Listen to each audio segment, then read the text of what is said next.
Hello students, આજે આપણે text બુકની એક પોયમ, જે આપણી લાસ્ટ પોયમ જે એક બાકી છે એ આજે આપણે જોઈશું. અને પેજ નંબર આપણે આ ટેક્સ્ટ બુકમાં પેજ નંબર 53 ઉપર આ પોયમ આપેલી છે. અને પોયમનું નામ છે નો મેન આર ફોરેન, જેમ્સ કિર્કપ, બરોબર છે. અને આ પોયમ આજે આપણે સમજીશું. પોયમમાંથી આપણને શોર્ટ ક્વેશ્ચન પૂછાય છે અને એમાંથી ગ્લોસરી, સિમિલર વર્ડ્સ જે ગ્લોસરીમાંથી પૂછાય છે એ પણ ખરા.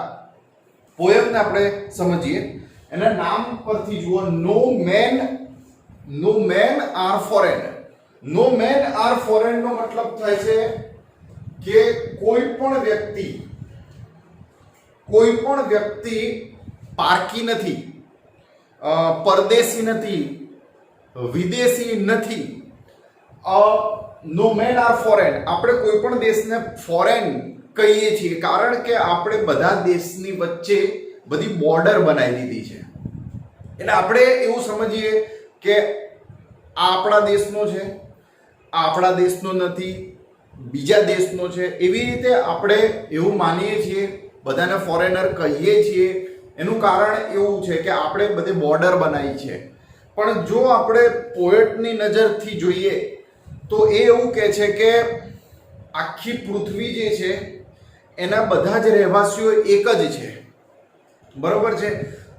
બોર્ડર છે માટે આપણે કોઈને ફોરેનર કહીએ છીએ. પણ આપણે જો એવું વિચારી લઈએ કે બોર્ડર નથી તો આપણે બધા જ એક જેવા જ છીએ, બધા મનુષ્ય છીએ. એવી રીતે આપણે એકબીજાને જો રહીએ તો દુનિયામાં શાંતિનો માહોલ છવાઈ જાય.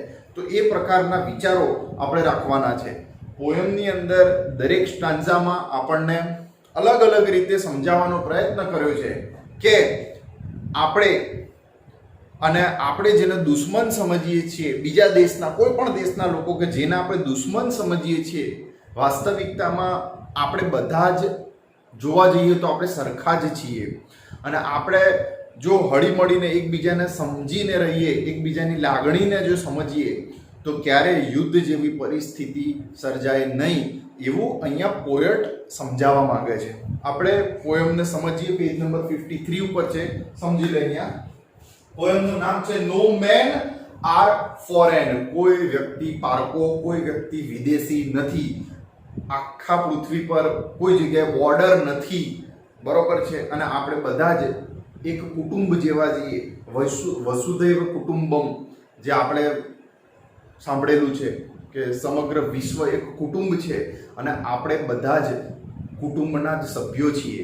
તો એ રીતે એવી લાગણીથી જો આપણે રહીએ તો ક્યારેય કોઈ વિવાદ સર્જાય નહીં, એવું પોયમ સમજાવવા માંગે છે. સમજીએ. રિમેમ્બર, યાદ રાખો. Remember, no main are strange, no countries foreign. આ જે લાઈન છે બિલકુલ છેલ્લી લાઈન એના જેવી જ છે. ખાલી અહીંયા જે સ્ટ્રેન્જ છે એ અહીંયા લાવ્યું છે, અને ફોરેન છે અને અહીંયા લાવ્યું છે. ટૂંકમાં મિનિંગ એક જ છે. એક જ રીતે પોયમ સમજાવે છે, જે મેં તમને કહ્યું એ પ્રમાણે. Remember, no main are strange, no countries foreign. Beneath all uniforms a single body breathes. Like ours, the land our brothers walk upon is the earth like this in which we all shall lie. Remember, no man are strange, no countries foreign. યાદ રાખો, poet આપણને કહે છે કે યાદ રાખો, કોઈ વ્યક્તિ અજાણ્યો નથી. આપણને એમ કીધું છે કે આખી પૃથ્વી પર જેટલા બી લોકો છે બધા આપણા કુટુંબના સભ્યો છે, આપણા કુટુંબીજનો જેવા જ છે. એટલે આપણા માટે કોઈ અજાણ્યો નથી. નો કન્ટ્રીઝ ફોરેન, આપણે કોઈ બોર્ડર વિચારવાની જ નથી. એટલે કે કોઈ દેશ વિદેશ જેવું રહેતું જ નથી. બેનિથ એટલે નીચે, અંડર એનું સમાનાર્થી છે. Beneath all uniforms a single body breathes. Breathes એટલે શ્વાસ લેવો, જીવ, શ્વાસ લેવો.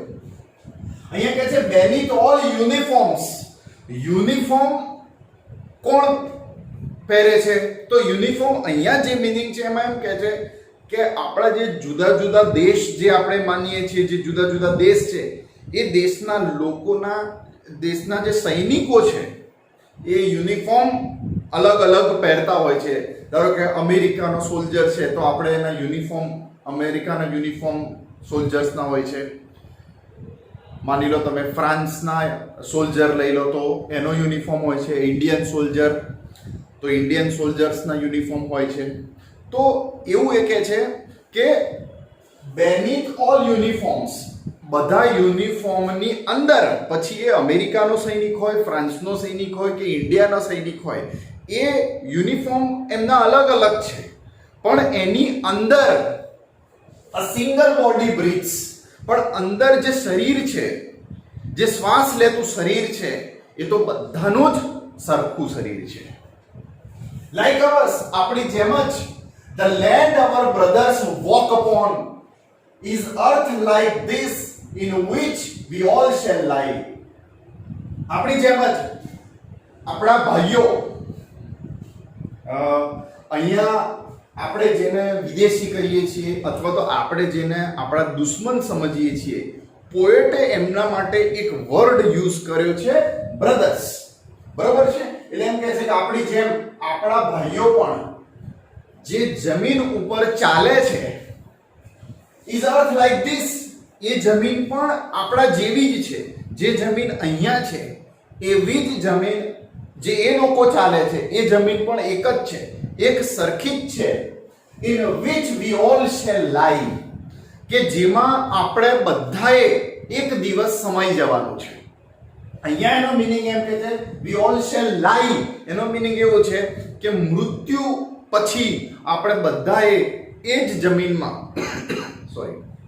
આપણે બધાએ એ જ જમીનમાં સમાઈ જવાનું છે. we all shall lie એટલે જ્યારે વ્યક્તિ મૃત્યુ પામે છે ત્યારે આપણે એને જમીનમાં દાટીએ છીએ અથવા આપણે એમને અગ્નિ સંસ્કાર કરીએ છીએ. તો અગ્નિ સંસ્કાર કરીએ તો એની જે રાખ છે એ માટીમાં ભળે છે. એટલે છેલ્લે તો મૃત્યુ પામે, મૃત્યુ પછી વ્યક્તિ આ જ જમીનની અંદર ભળી જાય છે.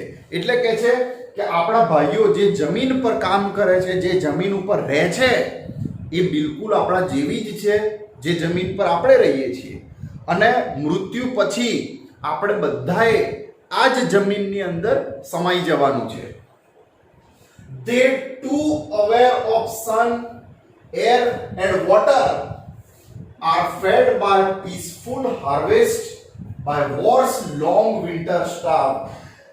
Their hands are ours, and in their lines we read a labor not different from our own. અહીંયા એક બીજો સ્ટાન્ઝા છે, એક સ્ટાન્ઝા આ સેકન્ડ સ્ટાન્ઝા છે. આ સેકન્ડ સ્ટાન્ઝામાં એ શું સમજાવે છે?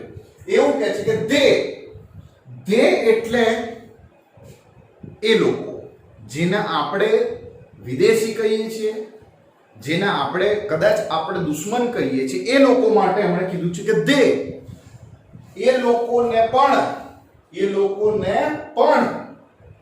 કુદરતે આપણને જેમ સૂર્યપ્રકાશ, હવા અને પાણી મળે છે, બિલકુલ એવી જ રીતે કુદરતે એ લોકોને પણ સૂર્યપ્રકાશ, હવા અને પાણી આપ્યું છે. are fed up peaceful harvest by war's long winter starved. અને એ એવું કહે છે કે પીસફુલ એટલે શાંતિના સમયમાં એ લોકો પણ ખેતરમાં ખેતી કરે છે, પાક લણે છે અને એ અનાજને એ ખાય છે. એટલે કે છે કે શાંતિનો સમય બધાને ગમે છે. જેવી રીતે આપણને ગમે છે એવી રીતે એ લોકોનો પણ શાંતિનો સમય ગમે છે. એટલે કે શાંતિના સમયમાં જ્યારે દેશમાં કોઈ યુદ્ધ નથી હોતું, કોઈ મુશ્કેલી નથી હોતી, શાંતિનો સમય હોય છે, ત્યારે એ લોકો પણ પોતાના ખેતરોમાં ખેતી કરે છે, અનાજ લણે છે અને અનાજને પછી એ વેચે છે, ખાય છે. તો એ શાંતિનો સમય બધા માટે સરખો જ હોય છે. by war's long winter starved, પણ જ્યારે યુદ્ધનો સમય, કે પછી લાંબા શિયાળાનો સમય હોય છે ત્યારે અનાજની અછતના કારણે ભૂખમરો એ લોકો પણ અનુભવે છે. એટલે કે છે કે શાંતિના સમયમાં આપણે ખેતરમાં ખેતી કરી, અનાજ રોપી, અનાજ ખાઈએ છીએ અને શાંતિથી રહીએ છીએ. તો યુદ્ધના સમયમાં અને લાંબા શિયાળાના સમયમાં અનાજની અછત એ લોકો પણ અનુભવે છે. એવા સમયમાં જ્યારે દેશમાં યુદ્ધનો માહોલ છે, લાંબા શિયાળાનો સમય છે, ત્યારે અનાજની અછત એ લોકોનો પણ વર્તાય છે અને ભૂખમરાના લીધે એ લોકો પણ મરે છે.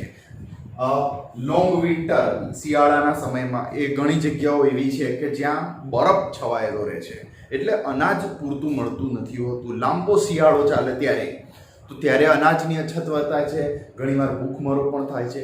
સેમ પરિસ્થિતિ યુદ્ધના સમયમાં થાય છે કે જ્યારે યુદ્ધ શરૂ થઈ જાય ત્યારે અનાજની અછત દેશમાં વર્તાય છે. બરોબર છે.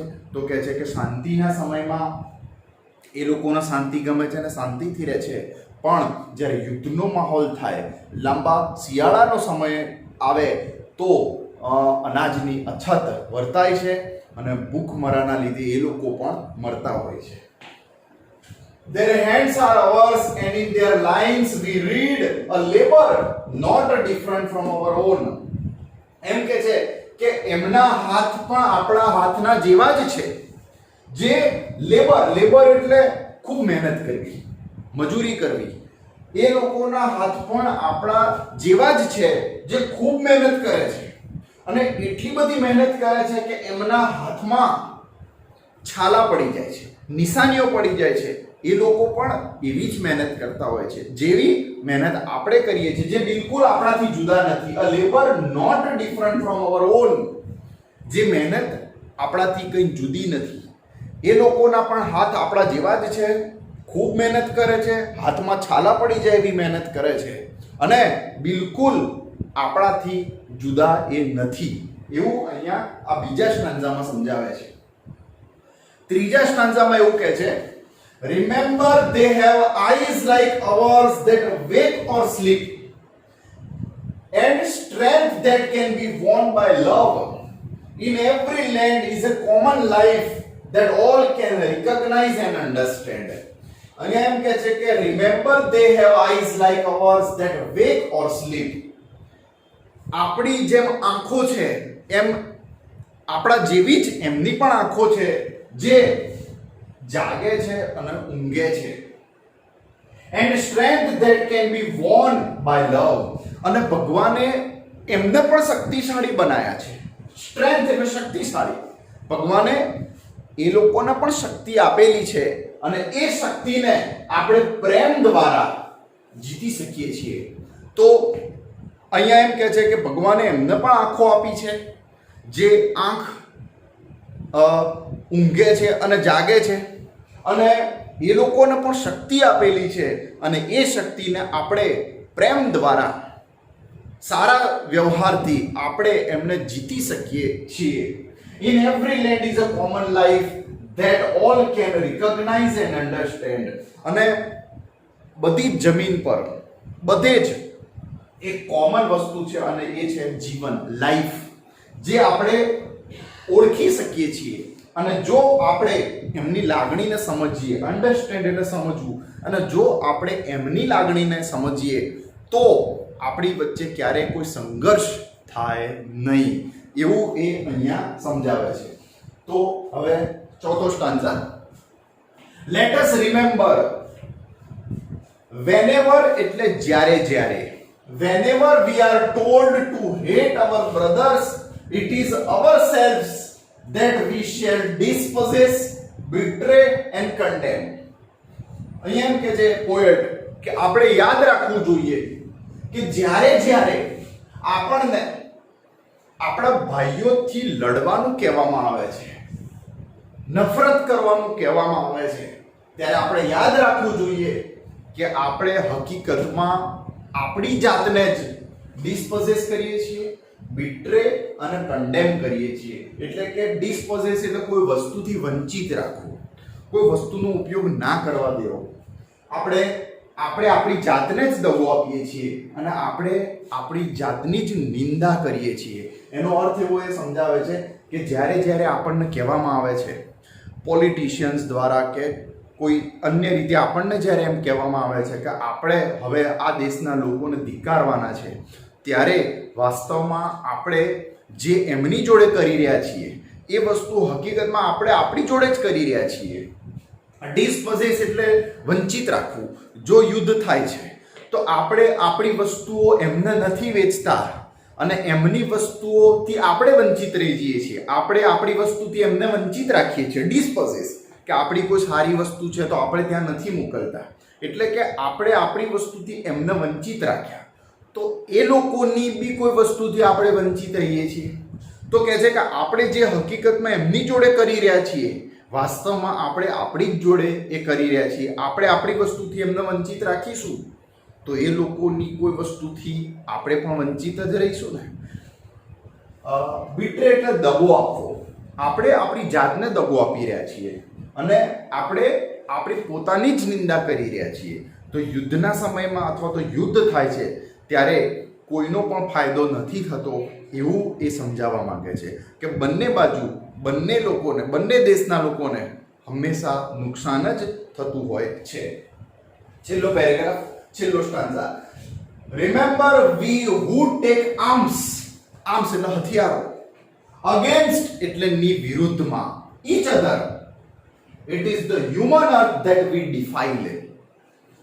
Our hells of fire and dust outrage the innocence of air that is everywhere our own. Remember, no men are foreign, no country is strange. અહીંયા એમ કહે છે કે યાદ રાખો, we who take arms against each other, આપણે કે જે લોકો એકબીજાના વિરુદ્ધમાં જે હથિયાર ઉઠાવીએ છીએ, it is a human earth that we defile. જેના કારણે આ સમગ્ર પૃથ્વીએ ડિફાઇલ એટલે પ્રદૂષિત કરવું, દૂષિત કરી દેવું, ખરાબ કરી દેવું. તો આપણે આપણી જ પૃથ્વીને હકીકતમાં દૂષિત કરી રહ્યા છીએ. કારણ કે યુદ્ધ થાય ત્યારે યુદ્ધના કારણે બધા હ્યુમન બોડી, જે બોમ્બ વિસ્ફોટ થાય કે કંઈ પણ થાય તો માણસનું બ્લડ જે છે એ વહે છે અને ધુમાડા થાય છે, ડસ્ટ ઉડે છે. તો એના કારણે પૃથ્વી જે છે એ પ્રદૂષિત થાય છે. તો કહે છે કે આપણે જ્યારે એકબીજાની સામે, એકબીજાની વિરુદ્ધમાં હથિયાર ઉઠાવીએ છીએ ત્યારે વાસ્તવમાં આપણે આપણા જ ઘરને, આપણી જ પૃથ્વીને પ્રદૂષિત કરી રહ્યા છીએ. Our hells of fire and dust outrage the innocence of air. Hells of fire and dust. Outrage એટલે એન્ડ કરવો, પૂરું કરી દેવું. શું એન્ડ કરે છે? The innocence of air that is everywhere our own. એટલે એમ કે છે કે આના કારણે જે બોમ્બ ફૂટે છે, જે મિસાઇલો ફૂટે છે, એના કારણે આગ, ધુમાડા ઉડે છે, ડસ્ટ ઉડે છે અને એના કારણે જે હવાની પ્યોરિટી છે, હવાની જે શુદ્ધતા છે, ક્લીનનેસ છે, એ પૂરી થઈ જાય છે. એનો અંત આવે છે. આઉટરેજ એટલે અંત આવવો. ઇઝ એવરીવેર અવર ઓન, કે જે વાસ્તવમાં આપણી જ છે, બરાબર છે, જેનો જે ક્લીન હવા છે એ પૂરી થઈ જાય છે, એ અંત આવે છે. કારણ કે બધે જ હવે ધુમાડા છે, ડસ્ટ છે, ચારે બાજુ પ્રદૂષણ જેવું ફેલાઈ જાય છે. Remember, no main are foreign and no country is strange. પહેલી લાઈન જેવી જ છે પણ એમાં અહીંયા ફોરેન કર્યું છે અને ત્યાં આગળ સ્ટ્રેન્જ કર્યું છે. શબ્દો આગા પાછા કર્યા છે પણ એનો અર્થ એક જ છે. બરોબર છે? તો આના શોર્ટ ક્વેશ્ચન તમને મોકલીશ, એને સમજવાનો તમે પ્રયત્ન કરજો તો તમને ખબર પડશે. Okay, thank you.